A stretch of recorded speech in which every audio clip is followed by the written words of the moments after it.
We now start with questions to Prime Minister. Graham Stringer. Yeah. Number one, Mr. Speaker.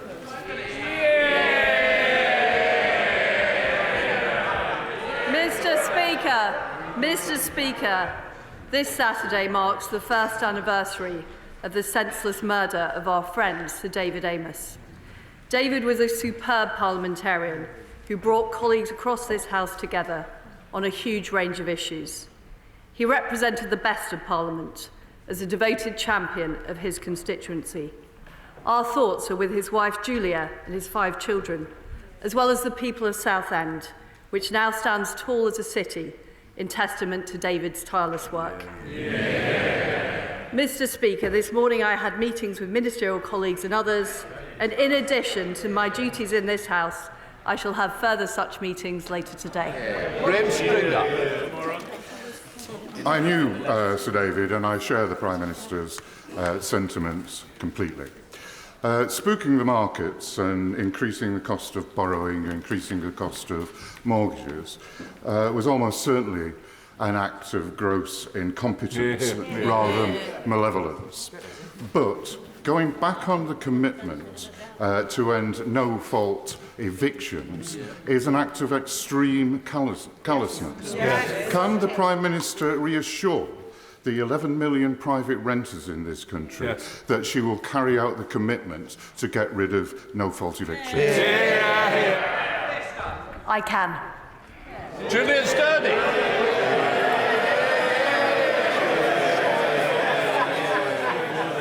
Thank you, Mr. Speaker. On a recent visit to the children's ward at York Hospital, I was shocked to learn that paediatric waiting time targets are the same as that of adult patients. So as we know, any delay to treatment for young patients can have a damaging effect on development and their future prospects. So can I ask the Prime Minister to look at this as a matter of urgency? Well, I'm very, very sorry to hear about the situation for young people at York Hospital, and I'm pleased to say that this is an issue that my right honourable friend, the Health Secretary, is focused on. In her plan for patients, we are making sure that people can access treatment as soon as possible. We're delivering record staffing numbers and putting in place record levels of funding. Comes the Leader of the Opposition, Keir Starmer. Thank you, Mr. Speaker. Can I join with the Prime Minister in her comments about Sir David? She spoke for the whole House when she made those comments, and I know how deeply his loss was felt on the opposite benches, and we extend our best wishes across at this important time. Mr. Speaker, I also want to send my heartfelt condolences to the families of all those who tragically lost their lives in Chrysler last week. Donegal is a special place to me and my family and across this House. The people there are in all of our thoughts. Mr. Speaker, this morning, the Business Secretary toured the TV studios arguing that the turmoil in the markets has nothing to do with her budget. Does the Prime Minister agree with him? Well, Mr. Speaker, what we have done is we have taken decisive action. We have taken decisive action to make sure that people are not facing energy bills of £6,000 for 2 years. And I think we remember the opposition is only talking about 6 months. We've also taken decisive action to make sure that we are not facing the highest taxes for 70 years in the face of a global economic slowdown. And what we're making sure is that we protect our economy at this very difficult time internationally. And as a result of our action, Mr. Speaker, and this has been independently corroborated, we will see higher growth and lower inflation. Mr. Speaker, avoiding the question, ducking responsibility, lost in denial. No wonder investors have no confidence in her government. And this is why it matters. A few weeks ago, Zach and Rebecca from Wolverhampton were all set to buy their first home. Then the government's borrowing spree sent interest rates spiralling and their mortgage offer was withdrawn. I met them last week. they're back to square one, unable to buy, devastated, sick to the back teeth with excuses and blame shifting. Yeah. Does the Prime Minister understand why Zach and Rebecca are completely furious with her? Yeah. Mr. Speaker, the fact is that when I came into office, people were facing energy bills of up to £6,000 a year. Well, I'm sorry. Mr. Speaker, the party opposite are shouting, but he is opposing the very package that we brought in, the energy price guarantee. That was the major part of the mini-budget that we announced. And Mr. Speaker, he has refused to confirm whether or not he backs our energy price guarantee for 2 years, which protects families not just this winter, but next winter. What we're seeing, Mr. Speaker, is we are seeing interest rates rising globally. They are rising globally in the face of Putin's appalling war in Ukraine. And what we are doing is helping people with lower stamp duty, helping people with their energy costs, reducing inflation with our energy package, and keeping taxes low. And I noticed that the honourable gentleman had a Damascus conversion last night when he backed our cut to national insurance. Keir Starmer. Mr. Speaker, the economy is in turmoil. People are really worried. This is really not the time to descend into absolutely nonsense attacks about last night. There's no point trying to hide it. Everyone can see what has happened. The Tories went on a borrowing spree, sending mortgage rates through the roof. They are skyrocketing by £500 a month. And for nearly 2 million homeowners, their fixed-rate deals are coming to an end next year. They're worried sick, and everybody in this House knows it. They won't forgive. They won't forget, and nor should they. When will she stop ducking responsibility, do the right thing, and reverse her kamikaze budget, which is causing so much pain? Mr. Speaker, last night the Labour Party supported bringing down national insurance. And is he really?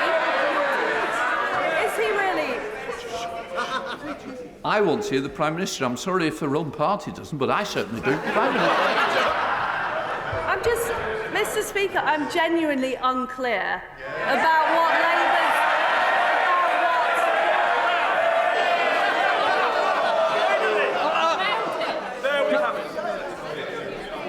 I think we don't want an early bath at this stage. The Rugby World Cup's coming. Don't start it too soon. Just let's hear the questions and certainly the answers, Prime Minister. Mr. Speaker, I'm genuinely unclear as to what the Labour Party's policy is on our energy price guarantee. It was the biggest part of our mini-budget. Are the opposition saying they want to reverse it and they want to see people facing energy bills of £6,000? Is that what he's saying? Keir Starmer. Mr. Speaker, the Prime Minister knows very well that on this side we voted against the national insurance in the first place. She voted for it. So who's doing the U-turn? Honestly. Last week, the Prime Minister was forced to U-turn on her unfunded tax cut for the super wealthy. Yeah. This week, she's beginning to realise that she needs to extend the windfall tax, one step behind the CEO of Shell. Yeah. But she's still going ahead with £18 billion of tax cuts for the richest businesses, and they didn't even ask for it. She's still gift-wrapped a stamp duty cut for landlords, just as renters feel the pinch. And she's still holding out tax cuts for those who live off stocks and shares. Why does she expect working people to pick up the bill for her unfunded tax cuts for those at the top? I notice that the Leader of the Opposition is still not saying whether or not he supports our energy price guarantee. This is very relevant, Mr. Speaker, because it is the biggest part It is the biggest part of our mini-budget. It's the biggest part of the mini-budget. The fact is that all the opposition have said is that people should be supported for 6 months. Does he think that in March pensioners should be facing very high energy bills? Because that's what will happen if he doesn't support our energy price guarantee. Keir Starmer. Mr. Speaker, not even attempting to answer the questions now. I gently remind her that the idea of freezing energy bills was a Labour idea, which she then took on. During her leadership contest, the Prime Minister said, and I quote her exactly, "I'm very clear. I'm not planning public spending reductions." Is she going to stick to that? Absolutely. Absolutely. What we are... Look, Mr. Speaker, we are spending almost £1 trillion of public spending. We were spending 700 billion back in 2010. What we will make sure is that over the medium term, the debt is falling. But we will do that not by cutting public spending, but by making sure we spend public money well. And the honourable gentleman talks about our spending, which he doesn't seem to support, on the energy price guarantee. But the reality is he can't criticise us on one hand for spending money, on the other hand claiming we're cutting public expenditure. Keir Starmer. They can cheer. I hope they listen very, very carefully to that last answer, because other people will listen very, very carefully to it. Who voted? Who voted for this? Who voted for this? Who voted for this? Not homeowners paying an extra 500 extra on their mortgages. Who voted this? Not working people paying for tax cuts to the largest companies. Who voted for this? Not even most of the MPs behind her who know you can't pay for tax cuts on the never, never. Does she think the public will ever forgive the Conservative Party if they keep on defending this madness and go ahead with a kamikaze budget? Mr. Speaker, what our budget has delivered is security for families for the next 2 winters. It's made sure that we're going to see higher economic growth, lower inflation and more opportunities. The way that we will get our country growing is through more jobs, more growth, more opportunities, not through higher taxes, higher spending and his friends in the union stopping hard-working people get to work. Cheryl Berry. Come on, Cheryl. Thank you, Mr. Speaker. I want to see growth and jobs in East Cornwall, and I believe an investment zone could help this. Would the Prime Minister back the honourable member for North Cornwall and myself, who are supporting a zone for Liskeard and Bodmin area? Well, I want to see more jobs, more opportunities, more homes for local people in Cornwall. And I know that's what my honourable friend is working towards with her colleagues, and I'm delighted we're bringing forward these investment zones that are going to give those opportunities to local people. We now come to the Leader of the SNP, Ian Blackford. Thank you, Mr. Speaker. And can I associate myself with the remarks of the Prime Minister on the murder of David Amess a year ago, and thoughts and prayers very much with Julia and his family. And of course, we think very much of those in Crestler that have been caught up in the terrible tragedy there as well.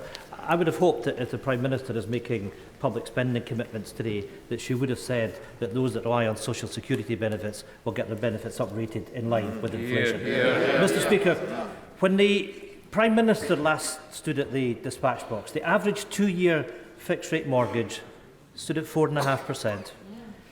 They are now at 6.5% and rising, hitting average families with an extra £450 a month in mortgage payments every single month over and above what they were paying. 37 days into the job, this is literally the cost of the Prime Minister's incompetence. It is the price households are paying and all because of the Chancellor that she chose. Exactly. Will she now give up her desperate plan to save her Chancellor's skin by scapegoating the Governor of the Bank of England? Mr. Speaker, the action we have taken has meant that families in Scotland and across the United Kingdom are not facing gargantuan energy bills. And what the Honourable Gentleman and his friends in Scotland could do to help us out is build the nuclear power stations that are going to help our energy security, help us get more gas out of the North Sea to help deliver on a more secure energy future for all of our people. Ian Blackford.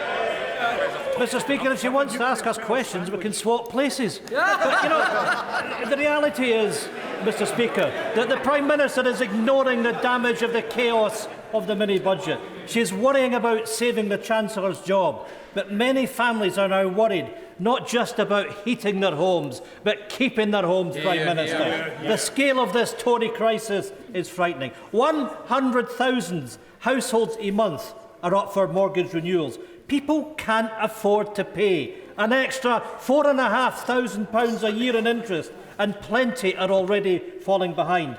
The Prime Minister and her Chancellor have completely lost control. The only thing growing under this government are mortgages, rents and bills. Is that what she really meant when she declared herself a pro-growth Prime Minister? Well, we have taken action on helping families heat their homes, and that's been very important, and I would love to see more support on delivering the energy security we need. Interest rates are rising globally. That is a fact. And interest rates are a decision for the Independent Bank of England. But I want to do all I can to help families across Britain. But the way we're going to help them is by delivering economic growth, by making sure we have the jobs and opportunities in Scotland and right across the UK. And what independent forecasters have shown is that following our intervention, economic growth is going to be higher than it would have been if we hadn't acted. And that is vitally important for the jobs, the opportunities and the livelihoods, and helping make sure people are able to put food on the table. Richardson. Thank you, Mr. Speaker. The Way navigation winds through the heart of Guildford and is a much treasured part of our local environment. I welcome the announcement by the DEFRA Secretary last week that the Environment Agency will be able to increase fines on water companies for serious breaches of the rules to up to £250 million per breach. Will my right honourable friend confirm that no MP voted to discharge sewage into our waterways and that it is beneath the opposition parties and their activists to keep repeating this outright lie? Well, my honourable friend is absolutely right about our support for cleaner water. And what we're doing about it, which the honourable lady has asked from a sedentary position, is we have increased, and my right honourable friend, the DEFRA Secretary, has increased the fines for water companies 100 times if they discharge sewage into waterworks in an illegal way. We've acted. Sir Geoffrey Donaldson. Thank you, Mr. Speaker. Can I associate my colleagues and I with the remarks made about the tragic events in Creesla in County Donegal, and our prayers continue to be with that devastated community. Does the Prime Minister agree with me in welcoming the renewed negotiations with the European Union about the Northern Ireland Protocol, that the outcome of those negotiations must reflect the objectives outlined by the Government in the Northern Ireland Protocol Bill, and that this is the key to unlocking the door to political stability in Northern Ireland? Well, I very much agree with the honourable gentleman. We need to deliver for the people of Northern Ireland. That means making sure that we have free-flowing trade, east-west as well as north-south. It means making sure that the people of Northern Ireland can benefit from the same tax benefits as people in Great Britain. And it means resolving the issues over governance and regulation. Now, I would prefer to achieve that through a negotiated solution with the EU, But if we're not able to do that, we can't allow the situation to drift. We have to proceed with the Northern Ireland Protocol Bill. Mary Robinson. Thank you, Mr. Speaker. Addressing health inequalities is a key part of levelling up, and so I welcome this week's news of £50 million to fund research into health disparities. We know poor health affects not only life expectancy, but also prosperity and more widely economic resilience and growth. Therefore, would my right honourable friend consider a future expansion of these research schemes to other parts of the North and the Greater Manchester region to encourage more healthcare research partnerships between our great universities and our local authorities? Well, my honourable friend is absolutely right that this health research is vitally important.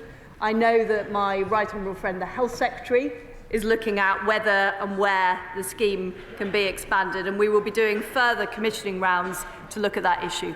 John McNally. Thank you, Mr. Speaker. Prime Minister, you have had a holiday check, I think, in Birmingham where you're preaching to the choir, although the few MPs appear to be singing from a different song sheet. Prime Minister, your government is now outrageously flirting with disaster, financially and socially. As we've just heard, the increase in mortgage repayments will dwarf the rise in heating bills. How will you cope with the resultant increase in homelessness? I'm responsible as you, but I'm sure the Prime Minister will take that on board. Well, Mr. Speaker, what we have done as a government is we've acted decisively to deal with the very severe energy crisis we are facing. We are facing a severe energy crisis. We're also facing a slowdown in economic growth globally due to Putin's war in Ukraine, and not acting is not an option. Gail Opperman.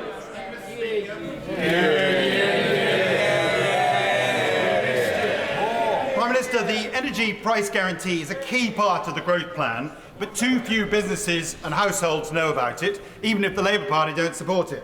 Can I urge you to have a nationwide mail-out campaign to communicate what the government is doing to assess people on reduction of energy, and more particularly have a reduction of energy campaign by the public service so that we don't go down the route of spending too much on consumption, we reduce the supply. Well, my right honourable friend is absolutely right, and I know the Energy Secretary is working on a plan to help companies and individuals use energy more efficiently. We're also working on this across government. I was delighted to speak to my friend yesterday, and I hope we'll be able to start this going in number 10 straight away. In Lavery. Thank you, Mr. Speaker. During the lockdown, we clapped them, and then we laid wreaths for healthcare staff who had died on the front line. And how quickly our nurses have gone from the country's heroes to this government's villains, offered a derisory 72 pence a week pay rise, and then painted as militants for daring, having the audacity for balloting for industrial action for the first time in a century. Prime Minister, claps don't pay the bills, and neither does 72 pence pay rise. Nurses are leaving the NHS and the droves feeling abandoned by this government. Surely even the Prime Minister agrees that the government has its priorities wrong when unshackling the bonuses of the bankers and at the same time offering derisory pay rises to our treasured NHS staff. Well, first of all, can I say what a brilliant job our fantastic nurses do across the country. And the figures he's quoting are simply wrong. The independent pay review body recommended a £1,400 rise on average, and that is what the government's committed to delivering. Natalie Elphick. Following the loss of 27 lives last winter in the Channel, the UK government offered joint patrols to the French on the beaches. Could my right honourable friend, the Prime Minister, confirm that she renewed this offer to President Macron when they met, and further, that there'll be no new money, no fresh agreement with the French, unless they agree to joint beach patrols and a joint security crossing across the Channel to bring an end to the small boats crisis for good? Well, the Home Secretary is committed to dealing with this very, very difficult issue of the small boats in the Channel. We do need to sort it out. We're committed to legislating, and we're also committed to getting an agreement with the French government. I did discuss it with President Macron last week, and the Home Secretary is following up. Owen Thompson. Thank you, Mr. Speaker. Now, Mr. Speaker, this Friday, Christine Graham, MSP, and I are hosting a community drop-in event on the cost of living crisis in Gorebridge. This will be a chance for local residents to come and meet with a range of partners to get advice and guidance on what they can do to help survive the current crisis. Could I extend an invite to the Prime Minister to come to this event on Friday so that my constituents could ask her directly what real-life experience means to address the cost rises that they are facing, and so that she can apologise to them for the disastrous decisions her government are making? Yes. Well, I completely understand that families are struggling, and that is why this government acted within a week of coming into office to put in place the energy price guarantee so people aren't facing £6,000 bills. And that's why we've reversed the increase in national insurance. That's why we're cutting basic rate tax to make sure families are keeping more of their own money. And we're also making sure that the most vulnerable households get an extra £1,200 of support. I hope he is going to communicate that to his constituents. Thank you, Mr. Speaker. Can I first thank the Prime Minister for her warm words on Sir David Amess, who is sorely missed in this place. Small and medium-sized enterprises are the lifeblood of our economy, and I warmly welcome the expansion of the small business threshold. Does my right honourable friend agree that only the Conservative Party is on the side of enterprise and their determination to unleash the full potential of our great country? Well, we understand in the Conservative Party who pays our wages. And it's the people who get up every day and go to work. It's the businesses who set up. Those are the people driving our economy. And we will be unashamedly pro-growth, pro-business and pro-opportunity. Rosie Cooper. Thank you, Mr. Speaker. My constituents were absolutely delighted that the fracking application in West Lancashire was withdrawn after a moratorium was declared. Since then, we've not seen any new scientific evidence that indicates fracking would now be safe. So, despite this, the government have decided to reverse that moratorium, committing to grant fracking licences only in areas that have local consent. So I would be grateful if the Prime Minister would reassure West Lancashire residents, my constituents, and please explain in detail how she will honour her statement that fracking licences, none of them will be forced on communities that don't want it. Well, first of all, can I offer my best wishes to the Honourable Lady on her appointment as the chair of the Merseycare NHS Trust. I can absolutely assure her and colleagues around the House that fracking will only go ahead in areas where there is local community support. Anthony Brown. Thank you, Mr. Speaker. 2 weeks ago, a bomb in Afghanistan killed 35 girls and young women. They were Hazaras from the country's second largest ethnic minority who are being massacred under the Taliban. Today, outside Parliament, Hazaras from across the UK, including from my constituency, are gathering, calling for international support to stop the slaughter. And we're joined here today by representatives of the Hazara Council of Great Britain. Will my right honourable friend, the Prime Minister, support the Hazaras in trying to stop the killings and arrange for her ministers to meet their representatives? Well, it is extremely concerning what is taking place in Afghanistan, and I'm afraid the reversal of women's rights and women's opportunities. And one of the things we have done is make sure we're restoring the aid budget for women and girls. And I'm sure my friend, the right honourable friend, the Foreign Secretary, will be very happy to meet the group and discuss further. Daisy Cooper. Thank you, Mr Speaker.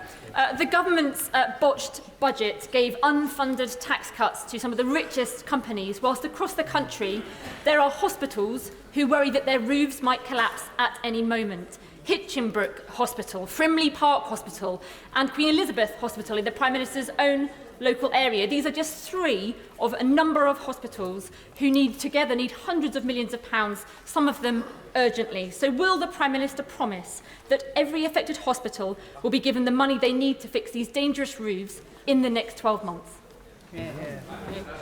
Well, I do want to correct the Honourable Lady, because what we are doing is simply not putting up corporation tax. It's not a tax cut. We're just not raising corporation tax. And I feel it would be wrong in a time when we are trying to attract investment into our country at a time of global economic slowdown to be raising taxes, because it will bring less revenue in. And the way that we are going to get the money to fund our National Health Service, the way that we're going to get money to fund our schools, is by having a strong economy with companies investing and creating jobs. I fully support this government's growth agenda, Prime Minister. Would she agree with me that this can be achieved whilst also protecting and restoring our precious nature and ecosystems and working with our farmers so that we do meet our legally binding target to restore nature by 2030? I know she understands this. She has precious talk streams in her own constituency. And will she agree that if we get this right, there will be more jobs, skills, opportunities, because every nation in the world depends on its natural environment? Well, my honourable friend did a fantastic job promoting the natural environment when she was at DEFRA. We are going to deliver economic growth in an environmentally friendly way. What this is about improving the processes and deliver better outcomes, both for the environment whilst making sure we have a growing economy as well. And those two things go hand in hand. Mothers. Thank you, Mr Speaker. The Prime Minister wants us to believe that fracking will reduce our energy bills, but it was not so long ago that her Chancellor said that those calling for fracking's return misunderstand the situation and that no amount of shale gas would be enough to lower the European price any time soon. So, Prime Minister, is the Chancellor wrong about that? That's right, Justin. We are pulling every lever to improve our energy supply in Britain. Whether it's the North Sea and opening up more opportunity there, which the opposition frontbench are against, whether it's fracking, whether it's more renewables, which I'm very supportive of, whether it's more solar panels in the right place, whether it's more nuclear power stations, which are opposed by the SNP. We are doing everything we can, because we can never be in a situation again where we are dependent on authoritarian regimes for our energy. Thank you, Mr Speaker. Over the past week, serious safeguarding failures by the children's charity Mermaids have come to light. Revelations that the charity sent breast-flattening devices to young girls behind their parents' back, promoted harmful medical and surgical procedures to children, hired a trustee with links to paedophile organisations, and a digital engagement manager who posted pornographic images online, including of himself dressed as a schoolgirl. For years, despite whistleblowers raising alarm, Mermaids have had unfettered access to vulnerable children. Does my right honourable friend agree that it has taken far too long for these concerns to be taken seriously? And does she also agree that it is high time for a police investigation into the activities of Mermaids and its staff? It's very important that under 18s are able to develop their own decision-making capabilities and not be forced into any kind of activity. And what I would say on the subject of the investigation she raises, of course those matters should be raised and should be properly looked at. Sir Olney. Thank you very much, Mr Speaker. For my constituents in Richmond Park and for communities across South West London, from Wimbledon to Elmbridge, any expansion of Heathrow would be disastrous. A third runway would see over 6 million more tonnes of carbon pumped into the atmosphere every year and 2 million households affected by increased noise levels. Last week, the Transport Secretary said she supported Heathrow expansion. The Prime Minister has previously stated she would support a fourth runway. So, does the Prime Minister stand by her previous comments, or will she rule out government support for construction of a third runway at Heathrow? Well, I absolutely agree with what the Transport Secretary said in her comments. And what we need to do is make sure that industries like the air industry become more environmentally friendly. You know, I support the development of low carbon technology in those sectors. That's the way we will help grow the economy but also serve the environment. Virginia Crosby. Thank you, Mr Speaker, and I'm delighted to hear the Prime Minister be such a champion for nuclear. My question is, when will the mission and plan for Great British Nuclear be announced? The market needs the confidence to invest in new nuclear, like Wilbur in my constituency of Arnesmore, to help us achieve net zero for our energy security and to get thousands of high-quality jobs. Well, I can tell my honourable friend that Great British Nuclear will be set up this year, and it will be bringing forward new nuclear projects. I'm delighted about her support for Wilfer and to make sure that we have nuclear power provided in Wales. I'd just like to see it right across the United Kingdom too. Matt Weston. Thank you, Mr Speaker. May I welcome her to her place. I'm not sure how you measure a good honeymoon, Mr Speaker. But after 5 weeks of a crisis conceived in Downing Street, of crashing pensions, interest rates rising, mortgage market turmoil and complete financial chaos, the country has been left wanting divorce. In 2 recent polls, 60% of this country want an immediate general election. The Prime Minister claims she's in listening mode. Will she give way to the public? Mr Speaker, I think the last thing we need is a general election.